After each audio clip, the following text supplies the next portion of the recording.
എല്ലാവർക്കും നമസ്കാരം. ഈ കുമ്പളങ്ങ വെച്ചിട്ട് ഒരു ഉപ്പേരി ഉണ്ടാക്കുക. എല്ലാവരും ഇതുകൊണ്ട് കറിയും മോരൊഴിച്ച് കൂട്ടാനും ഒക്കെയാണ് ഉണ്ടാക്കുക. നമുക്കിന്ന് വ്യത്യസ്തമായിട്ടൊരു ഉപ്പേരി എങ്ങനെയാണ് ഉണ്ടാക്കുകയെന്ന് നോക്കാം. കുമ്പളങ്ങ ചെറിയ പീസസായി കട്ട് ചെയ്തെടുത്തു. ഒരു ചീനച്ചട്ടി എടുത്തിട്ട് അതിലേക്ക് കുറച്ച് വെളിച്ചെണ്ണ ഒഴിക്കും. കടുകും കരുവേപ്പിലയും ഇട്ടതിന് ശേഷം കുറച്ച് കടലപ്പരിപ്പ് കടുക് പൊട്ടിയതിന് ശേഷം കുമ്പളങ്ങ ചേർക്കുക. ആവശ്യത്തിന് ഉപ്പ് ചേർക്കുക. ഈ ഉപ്പേരിയിലേക്ക് 1/2 കപ്പ് തേങ്ങ ചേർക്കുക, 2 പച്ചമുളക്, ഉള്ളി എല്ലാം ചതച്ചെടുക്കുക. ഇതിൽ തീരെ വെള്ളം ഒഴിക്കേണ്ട ആവശ്യമില്ല, കാരണം ഇത് നിറയെ വെള്ളം ഉണ്ടല്ലോ ഇതിൽ. അതുകൊണ്ട് നന്നായി വേവിച്ചെടുക്കുക, സ്ലോ ഫ്ലെയിമിൽ വേവിച്ചെടുക്കുക.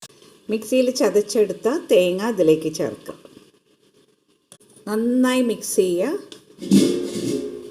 എളുപ്പത്തിൽ ഉണ്ടാക്കാൻ പറ്റിയ ഉപ്പേരിയാണിത്. എളുപ്പത്തിൽ ഉണ്ടാക്കാൻ പറ്റിയ കുമ്പളങ്ങ ഉപ്പേരി റെഡിയായി. എല്ലാവരും ട്രൈ ചെയ്ത് നോക്കും.